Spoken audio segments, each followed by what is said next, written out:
David Greenwalt, who was involved with Buffy. I think he was a co-creator of Angel. Worked on Buffy. And then also X-Files. There we go. And then Jim Kauf, big screenwriter, wrote Yeah. National Treasure. What a sad moment. It's a fun con because it's been really busy, but it's also chill. And it's not like one of these things where people are running around frantically from like line to line and it's like it's busy like the Burbank airport is busy. It's like calm, but it's moving, you know? Yeah. You avoid LAX, you go to the Burbank airport. And we even have metal detectors in the front. But there you go, just like Burbank. Take your shoes off. Oh, please. You don't have, yeah. I don't keep up with these rules, folks. I'm just riffing. Yeah, we get to keep our shoes on now. That's good for a lot of people. Yeah. So, getting to Grimm, which is why I think most of you guys are here for Grimm. I would say, I would hope. What was your reaction to the initial premise of the show? It's like it's a cop drama with monsters. I had just come off of my career was Mervyn's commercials prior to that, so I wasn't looking too much under the... True. You were no, I mean, here's the truth. It was a great pilot. I would have taken the influenza. Like, I would have taken anything had it paid at that moment. I was like, I would. It's hard out there. It's a hard career, and I was pushing. I'd done a few pilots, and I knew Grimm had a chance to really break through. It was different from everything else that was being written that year. I knew that the writers had some real pedigree within the genre as well. David Greenwalt, who was involved with Buffy, I think he was a co-creator of Angel. Worked on Buffy. And then also X-Files. There we go. And then Jim Kauf, big screenwriter, wrote National Treasure. There you go. So we knew the writers were kind of big time. But truly, I was just, if they're interested in me, I'm like, really? So I was just happy for the opportunity. Was it an audition process, or were they... Yes, it was a real audition process. I probably auditioned 3 or 4 times, but when there was a very famous actor who had come off a hit NBC series, who desperately auditioned, wanted the role of Nick Burkhart. And I'm just proud of David, because he was already really famous. He'd already just come off of another NBC hit series, and he really loved Portland and wanted the role. Close. You're just getting close to saying the name. I want to say it, but I'm not going to. He's doing fine. He's doing very fine. But he didn't get it. David got it. Yeah. It's because I cost less. That's probably had something to do with it, but that's fine. No, David and I had done a movie called Carolyn and Jackie the year prior, so we sort of knew each other. I texted him, congratulations, because I saw on this website called Deadline that he'd booked the lead in an NBC pilot. And he writes back, you'd be perfect for the role of my girlfriend Juliet in the pilot. And I said, it hasn't come my way. And this was at a point this was when there was still a pilot season, still really heavy on network TV. I had like 3 pilot auditions a day. I'd be changing in my car, going to another one. And I was supposed to do a test, which is when it's coming down to really just you and a couple other people for some Fox drama the week after. I said, I don't know, I'm up for this Fox drama, but it hasn't come my way anyway. And like, as we were texting, my agency calls, and they're like, hey, you have a last-minute audition for this show called Grimm. I'm like, I just was texting David Giuntoli about that. They're like, it's tomorrow, it's moving fast, so if you like it, if you respond to it, you would be testing for network. You know, this was on a Tuesday. They're like, you read for producers tomorrow, you'd be testing Thursday and Friday. So I'm like, well, let me read the script, and I texted David. I'm like, oh my God, this audition just came in. That's so weird. I read it, and I was like, oh man, this is gonna go. It was such a good pilot script, but it was just fun. And then I kind of looked up the writers, and I'm like, you know, I hadn't seen Buffy. When I flew up to Portland to shoot the pilot, I started watching Buffy and binged like every season. So then I remember when we went up there, initially season 1, the only series regulars were me and the 5 guys. And so it was Russell, Silas, David and I were there. Sasha and Reggie hadn't landed to Portland yet to shoot the pilot. The 4 of us went out for drinks on the top of the hotel. And they were all just kind of happy to book a pilot. And I was like, guys, minimum 5 seasons. Minimum 5 seasons. I was... True. Yeah, I said confident that. with no reason to be confident. And she was right. Well, confident because I'm often right. There you go. It comes from... Not about... Right. Not no reason to be confident about you. But I knew. I'm like, this is going to be a really fun show. This is like hard to mess up. And then I was a little nervous when we premiered, because we premiered opposite Game 7 of the World Series, but we killed it. And then I just felt like, on some level, NBC just was waiting for us to peter out and die off. And we just kept plugging along. I remembered what evaporated from my brain. Mervyn? Yeah, sort of. When I booked Grimm, I was up for a callback for a commercial for a herpes medication. Now, not the kind of medication that gives you herpes. I don't think those exist. You get it in another fun way. But I was like, I don't have to do the herpes medication commercial because I'm going to be on. All right, that's fine. Somebody else did and made gobs of money from it. I didn't know that either. Yeah. That's fine. I just remember in that audition for the herpes thing, it was just like, okay, the camera's like here. They're like, okay, turn around. So I like turned around. They're like, now you have herpes. I'm like, all right.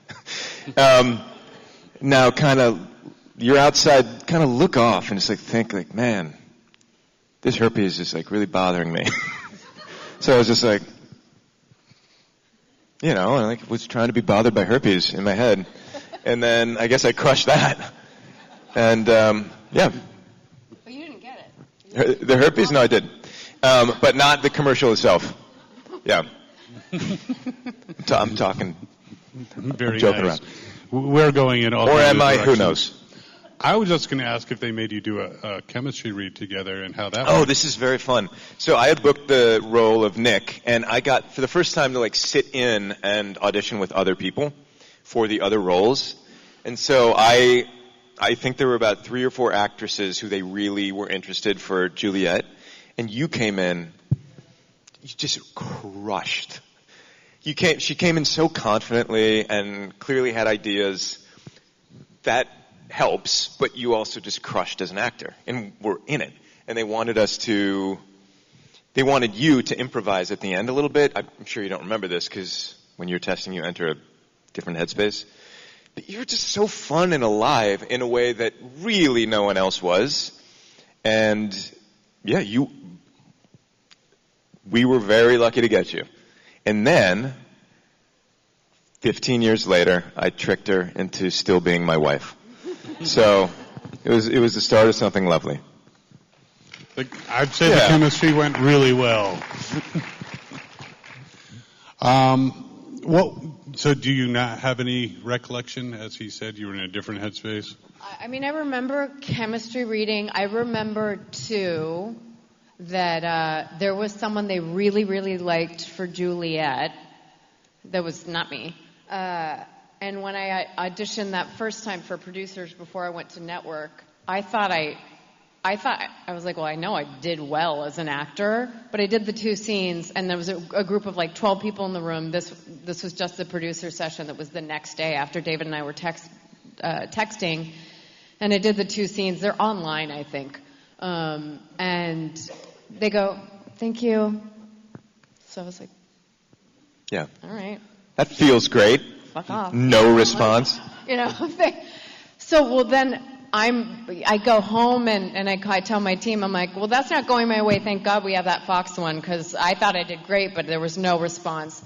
Well, it turns out, I think everyone in the room was like, oh my God. So Sean Hayes from Will and Grace, who was one of the executive producers of Grimm, calls my agent and says she's testing tomorrow. Tell her we didn't give her any notes because it was perfect, and tell her please do not change a single thing. So they didn't want to give me any adjustments because they I think were like, oh, we thought we had our Juliet, we were wrong. This is a Juliet. So that was like a bit of obviously a huge relief. But during the test, it was fun. We'd known each other. We'd done the movie. But I don't remember improvising. Network tests are really stressful because it's honestly, like, when I booked this big HBO pilot, it was a room like this, full of executives just watching you audition, and you don't have the role. So everybody's scared. It's like meeting a black bear in the woods. Everybody's more scared than the next person, you know? Everybody's just scared of each other. There's stressful situations. It's like the head of the network. So there's a ton of executives there. They're just watching you. They're kind of up close. So you go to studio, so that was Universal. I did that on Thursday. That was probably 5 women, and then it gets whittled down. And then Friday was for network NBC, and that was probably 3 of us. And then I think I got the phone call probably that day, or that I got it. Yeah. Is that the fastest you've gotten a phone call after an audition, or? In Hollywood, it's a very slow no and a very fast yes. Yeah, when I booked the HBO pilot, Sarah Jessica Parker was producing it, and it was a huge auditorium at HBO, and it was a huge pilot. It was like a very expensive pilot. They were setting it up to be their next Sex and the City. It was a half-hour comedy about 3 women in politics in D.C. called The Washingtonian. Well, the panel for that will be next, so. But that was the most fun, because it came down to me and another girl. The other girl was let go. She started crying. I felt so bad. I was like, I can't watch this. I don't know why they're telling her this in front of me. We go back in for a chemistry read with the 3 finalists, and then everyone's in there. And then they're like, okay, thank you, girls. That was great. And we leave the auditorium, and then we hear, can I tell them? Can I tell them? And Sarah Jessica. And then Sarah Jessica, just fabulous, goes, stop! So we're kind of walking down the stairs, and with like slow motion, she goes, I don't even remember the character names, like I don't know, Lucy, Claire, and Veronica. For example. Lucy, Claire, Veronica. And so we were all on the stairs, and so that's how we found out we got it. And then everyone was screaming and jumping up and down because it had been such a long casting process. They were trying to find these 3 women for like 6-8 months. So then she got to tell us, and then it was very joyful moment that I'll never forget. Yeah, that was the quickest I found out I booked a role, because it was immediately after. Oh, wow, that's incredible. Yeah. Again, microphone here. I know you guys have questions, so please make your way over there. Here we go. All right. Yay, Barcelona. Barcelona. Barcelona? Hello. Hold on. Your instincts are correct. It is non-functioning. It's the human appendix. As you have been, in Grimm in so many seasons and changing directors in each episode, is it difficult for you to adapt to the new director, or it's quite easy? That's a very good question. So the dynamic with television and directors are, the cast is there for every episode. New directors, not every episode will have a kind of a stable of directors that come in and out, but a lot of directors are kind of scared to come in and give notes to actors who are already established in their characters. It's a real roadblock, I think, sometimes. But every now and again, you would get a director who knew how to talk to actors, knew how to give directions, really inspired, while we're, month 7 of no sleep, and can really breathe some new life into the show. So sometimes it would be really fun to have a young director or just an enthusiastic veteran come in and give us that shot of adrenaline. And sometimes someone would give a note, and I'm like, well, I'm never going to do that because you don't know what you're talking about, in my head. There was one director on Grimm I just couldn't stand. I'm not going to say his name. I only think he did 1 or 2 episodes. But part of the reason he just kind of only cared about the action sequences and not the interpersonal drama and the relationships with the characters. And from my point of view, I'm like, that's what fans really are into, is like the actors and the relationships between the characters. And you can kind of tell when someone's not that invested. Oh, fully. So I was not a huge fan of his. And then there was one director, and I was shocked. When he was directing, he did an episode of Superman and Lois. He was prepping his next directing job while he was doing Superman and Lois. So I was just thinking, this guy, he's not even present. And I remember people were being like, where's so-and-so? Where's so-and-so? I didn't even know where he was half the time. His episode was amazing. I don't know how he pulled it off. Yeah. You know who I'm talking about. I don't know how he pulled it off.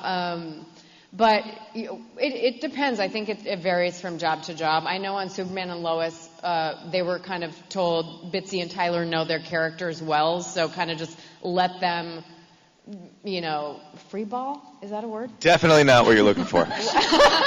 Well, what am I thinking? Okay, so she was raised overseas.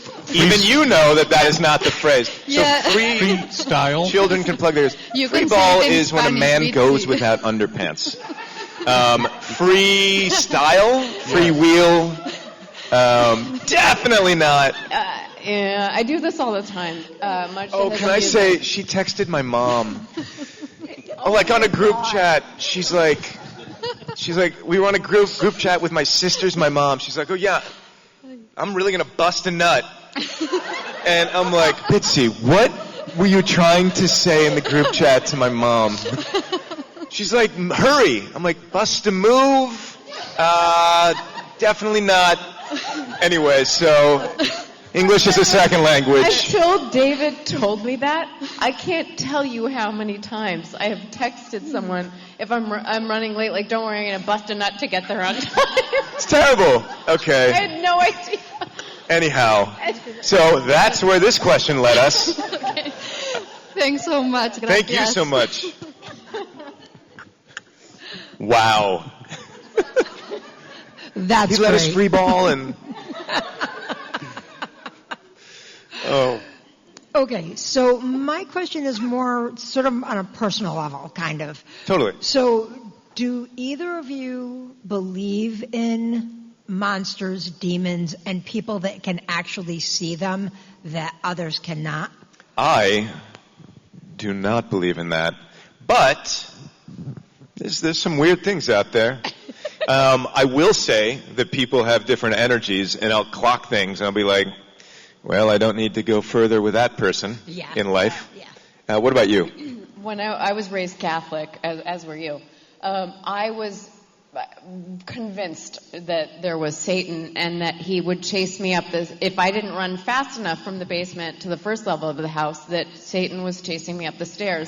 When I was younger, if it was dark, because like the light switch was only at the bottom of the stairs. What a horrible thing to do to a child. Yeah, so I'd have to I'd have to turn off the light and then run up, and I was like, he's after me.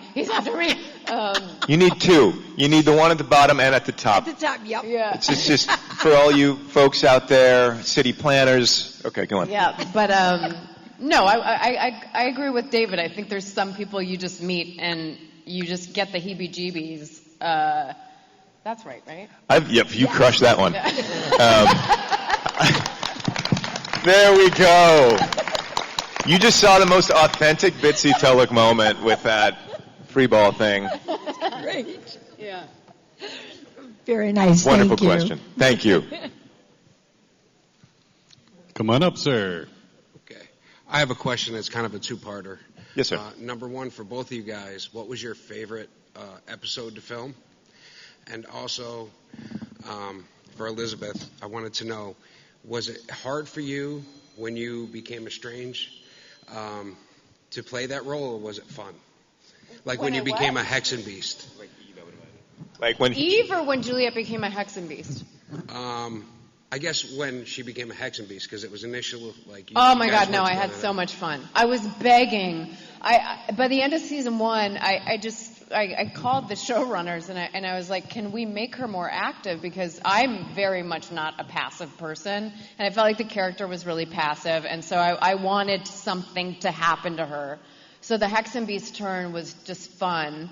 If you ask any actor, almost 9 times out of 10, they're going to say playing evil or playing the villain is more fun than playing the good guy.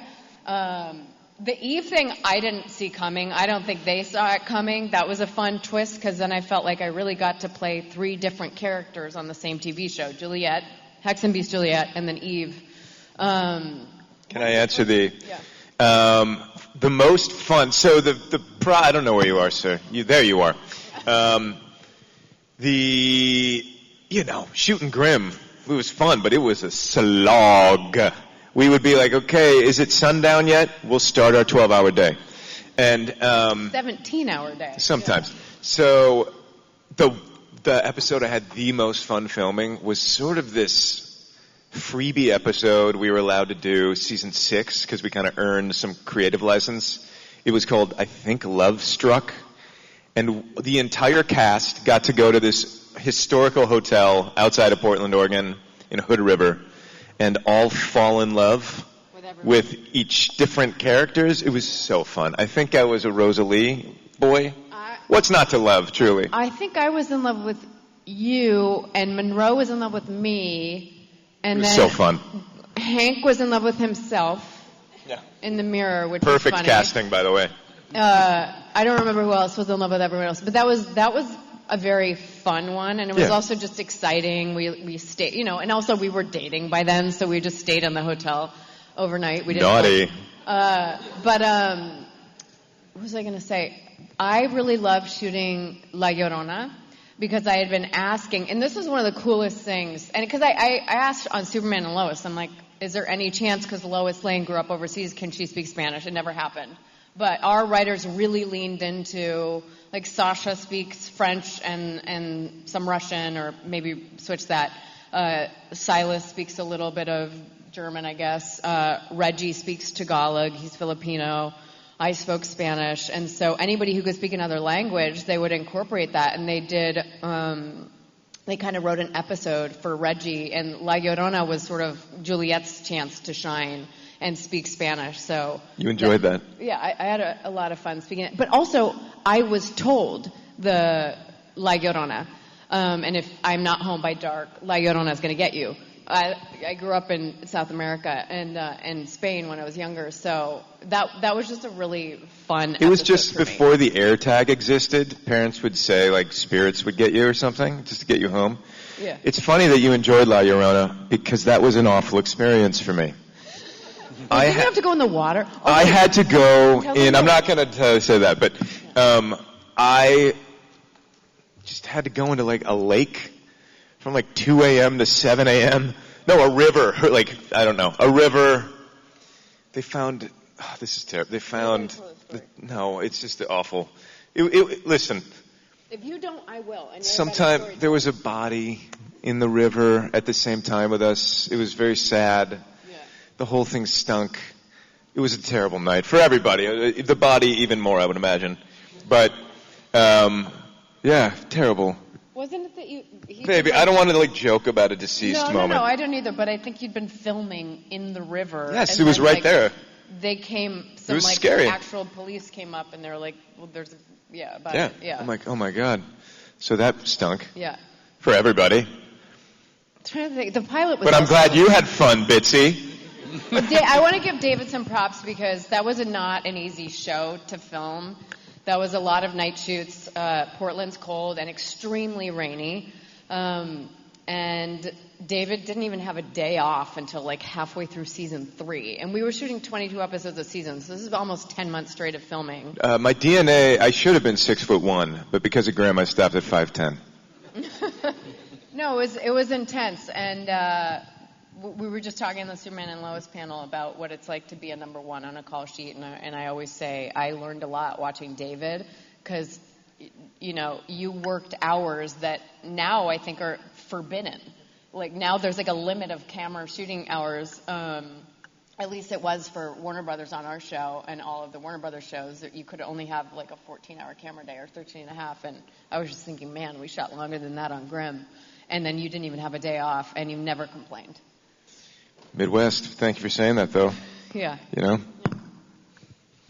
So I do have to ask, working with each other, did that deepen your relationship?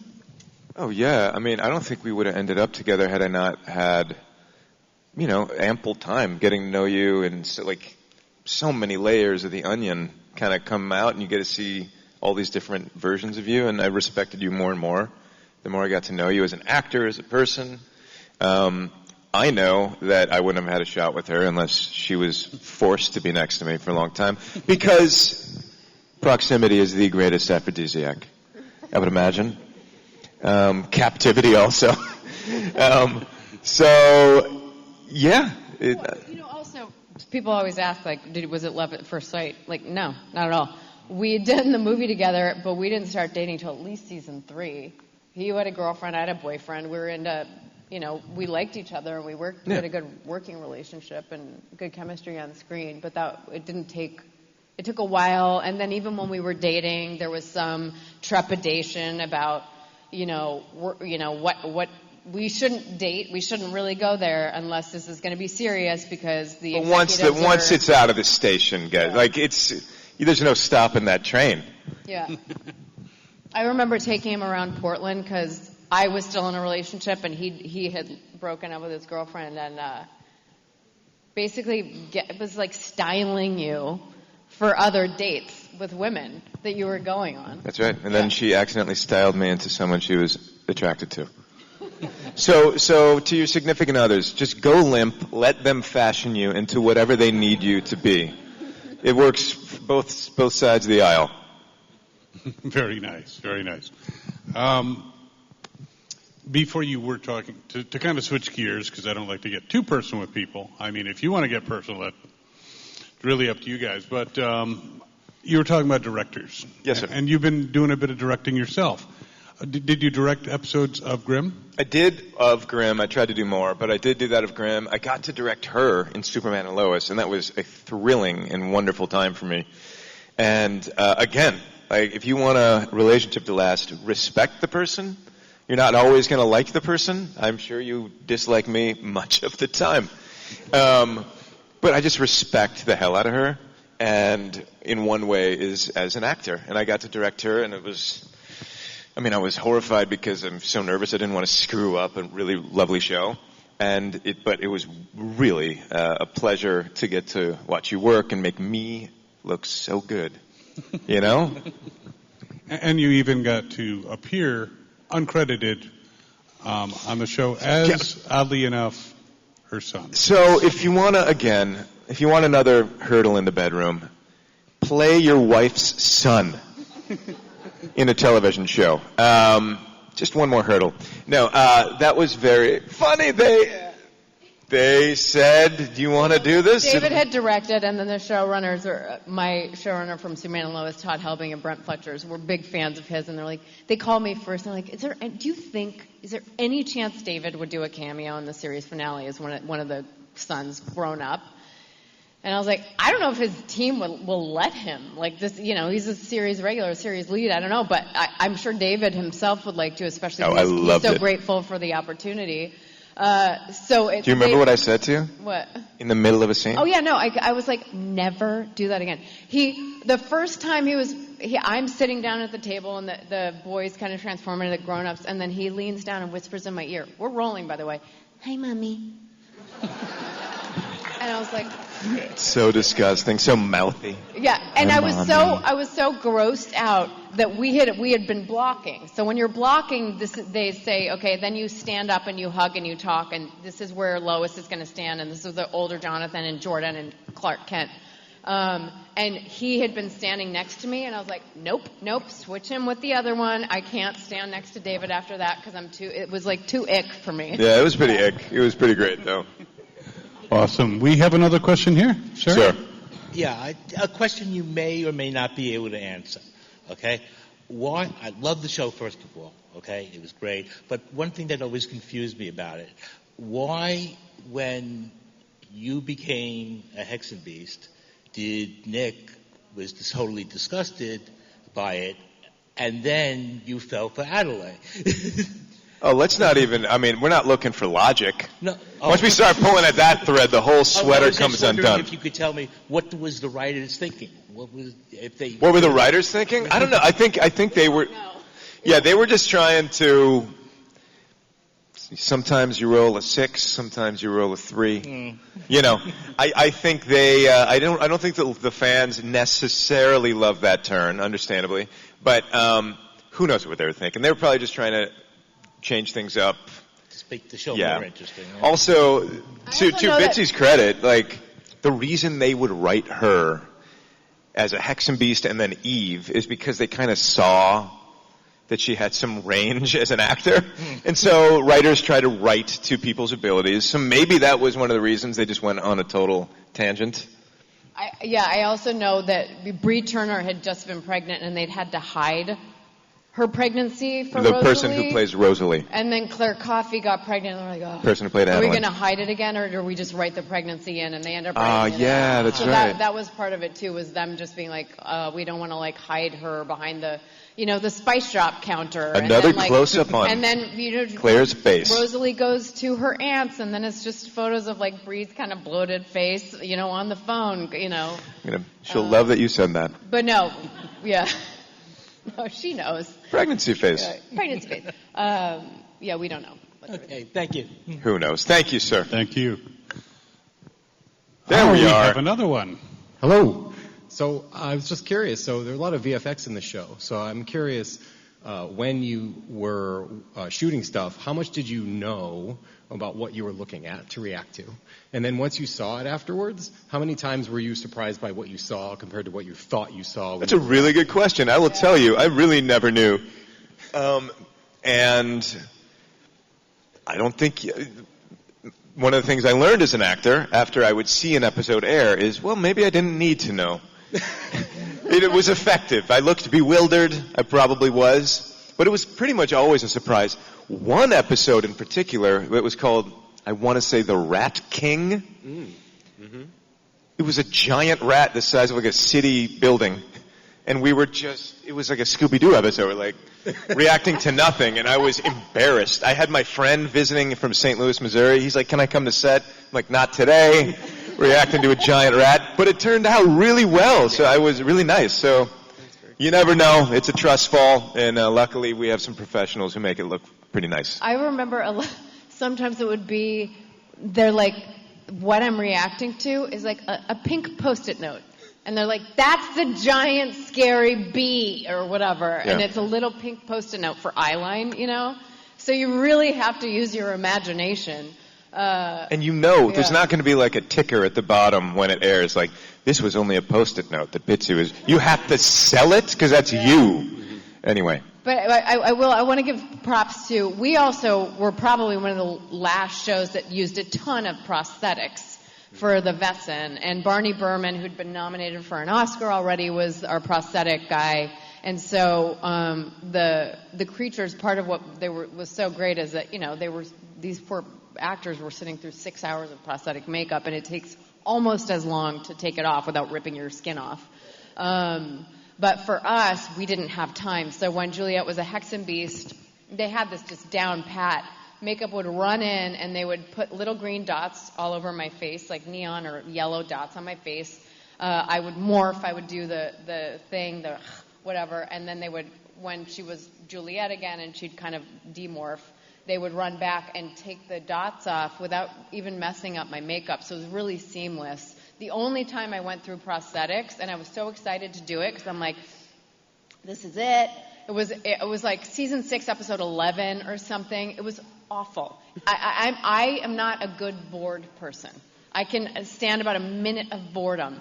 So it took at least 3 hours to get the makeup off, and then again, like as long to take it off. And it was 3 a.m. when I wrapped, so now I have to sit in the hair and makeup chair. Ironically, you actually were turning into a monster as they were turning you into a monster. Yeah. So I have a lot of respect for the actors who go through prosthetics. It's a very painstaking and long process. Yeah. Awesome. Thank you. Thank you, sir. So, Fritz, is there a particular favorite monster that you dealt with on the show? I'm OG Blutbaden. I love the Monroe character, but when it comes to sort of a monster of the week, blobfish. I don't know what we called it. It was a man who just turned into a blobfish. And I don't know what he served for the show. I don't know what purpose. I don't know why he was there.